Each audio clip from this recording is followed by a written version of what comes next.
Job, chapter 38. The Lord challenges Job. Then the Lord answered Job from the whirlwind.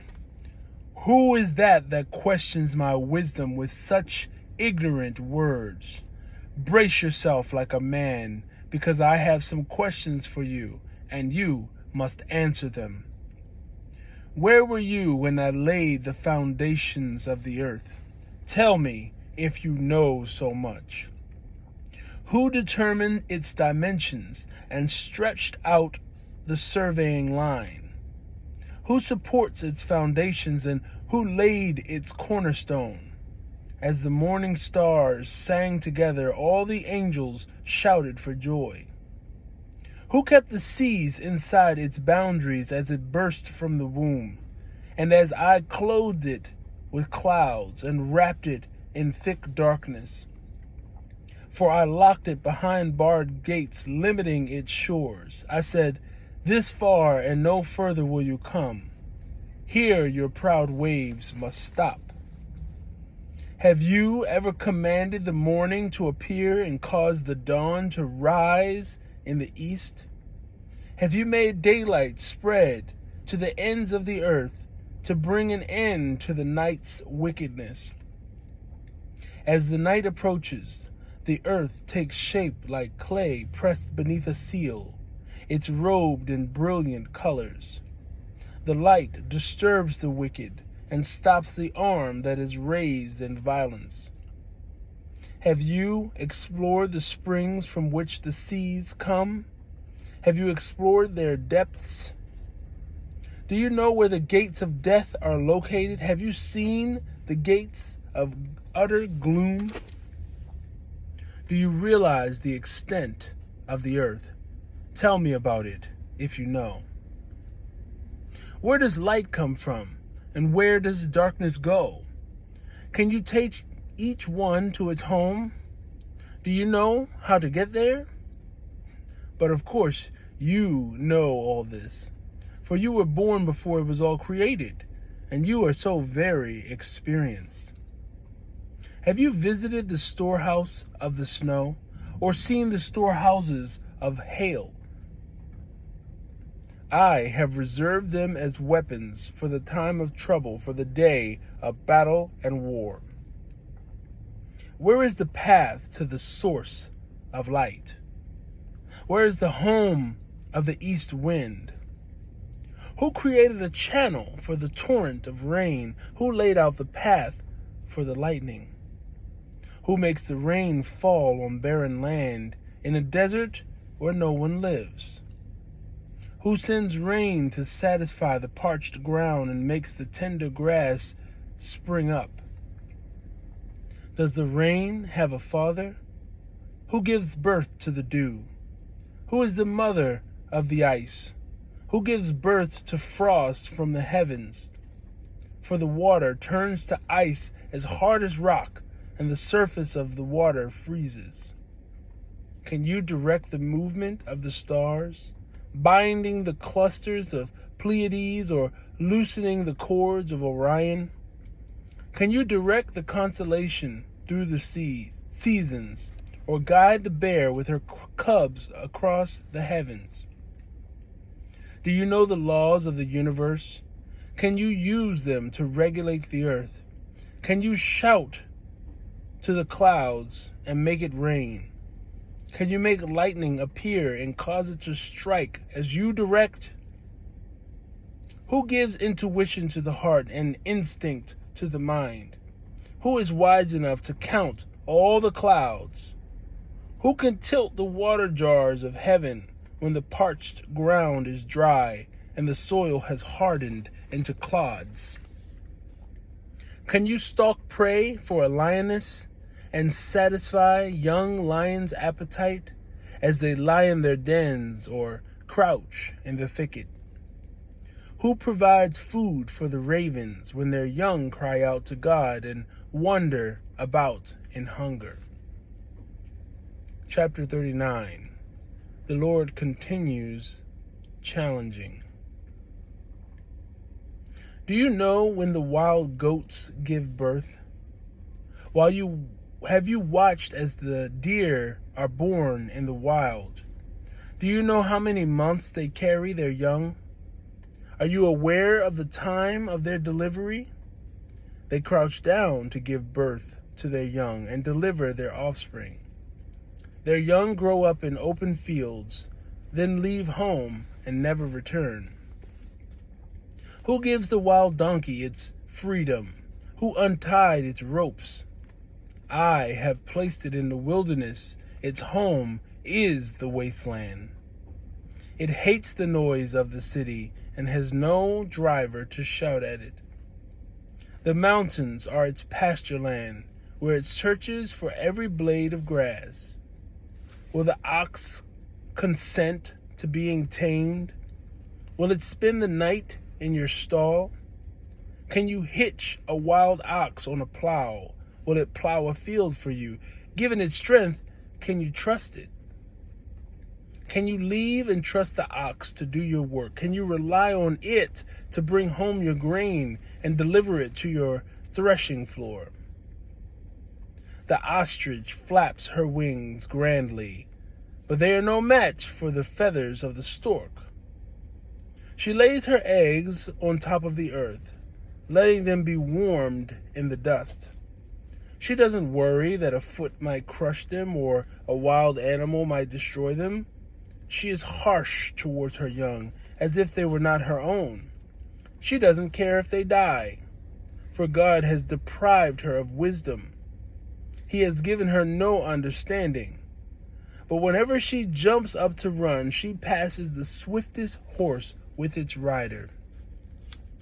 Have you given the horse its strength or clothed its neck with a flowing mane?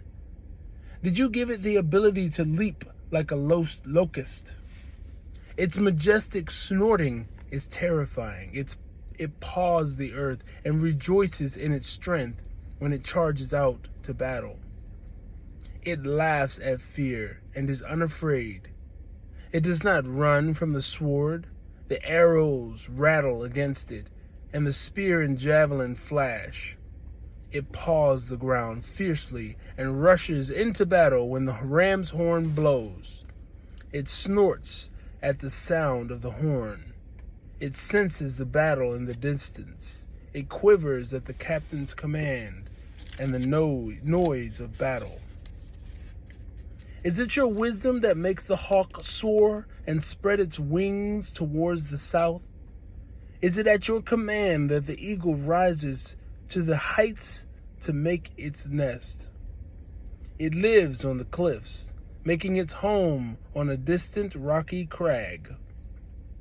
From there it hunts prey, keeping watch with piercing eyes. Its young gulp down blood. Where there's a carcass, there you'll find it. Chapter 40. Then the Lord said to Job, "Do you still want to argue with the Almighty? You are God's critic, but do you have the answers?" Job responds to the Lord, "I am nothing. How could I ever find the answers? I will cover my mouth with my hand. I have said too much already. I have nothing more to say." The Lord continues challenging Job again. Then the Lord answered Job from the whirlwind, "Brace yourself like a man, because I have some questions for you, and you must answer them. Will you discredit my justice and condemn me just to prove you are right? Are you as strong as God? Can you thunder with a voice like his? All right. Put on your glory and splendor, your honor and majesty. Give vent to your anger. Let it overflow against the proud. Humiliate the proud with a glance. Walk on the wicked where they stand. Bury them in the dust. Imprison them in the world of the dead. Then even I would praise you, for your own strength would save you. Take a look at the behemoth, which I made, just as I made you. It eats grass like an ox. See its powerful loins and the muscles of its belly. Its tail is as strong as a cedar. Its sinews of its thighs are knit tightly together. Its bones are tubes of bronze. Its limbs are bars of iron. It is a prime example of God's handiwork, and only its creator can threaten it.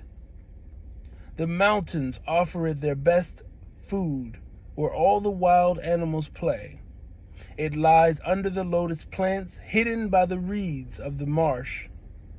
The lotus plant gives it shade among the willows beside the stream. It is not disturbed by the raging river, not concerned when the swelling Jordan rushes around it. No one can catch it off guard or put a ring in its nose and lead it away. Chapter 41. The Lord's challenge continues. Can you catch Leviathan with a hook, or put a noose around its jaw? Can you tie it with a rope through its nose, or pierce its jaw with a spike? Will it beg you for mercy, or implore you for pity? Will it agree to work for you, to be your slave for life? Can you make it a pet like a bird, or give it to your little girls to play with? Will merchants try to buy it or sell it in their shops? Will its hide be hurt by spears, or its head by a harpoon? If you lay a hand on it, you will certainly remember the battle that follows. You won't try that again. No, it is useless to try to capture it. The hunter who attempts it will be knocked down. And since no one dares to disturb it, who then can stand up to me? Who has given me anything that I need to pay back? Everything under the heaven is mine. I want to emphasize Leviathan's limb, its enormous strength and graceful form. Who can strip off its hide, and who can penetrate its double layer of armor? Who can pry open its jaws, for its teeth are terrible. The scales on its back are like rows of shields tightly sealed together. They are so close together that no air can get between them. Each scale sticks tightly to the next. They interlock and cannot be penetrated. When it sneezes, it flashes light. Its eyes are like the red of dawn. Lightning leaps from its mouth. Flames of fire flash out. Smoke, steam streams from its nostrils like steam from a pot heated over burning rushes.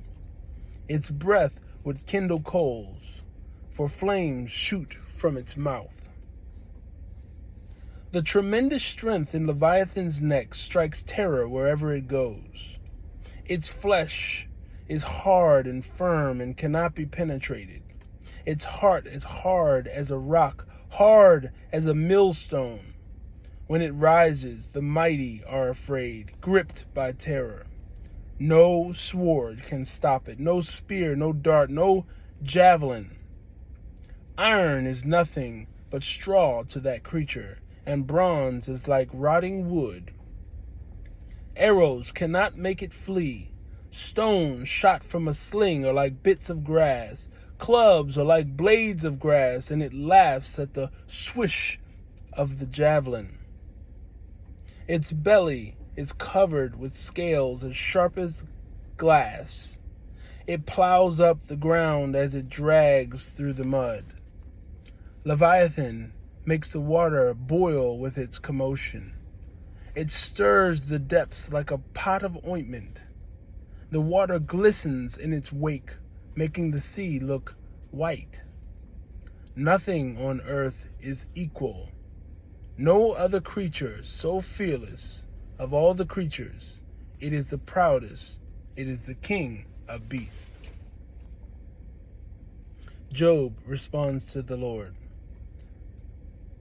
I know that you can do anything and no one can stop you. You asked, who is this that questions my wisdom with such ignorance? It is I. And I was talking about things I knew nothing about, things far too wonderful for me. You said, 'Listen, and I will speak. I have some questions for you, and you must answer them. I had only heard about you before, but now I have seen you with my own eyes. I take back everything I said, and I sit in dust and ashes to show my repentance.'"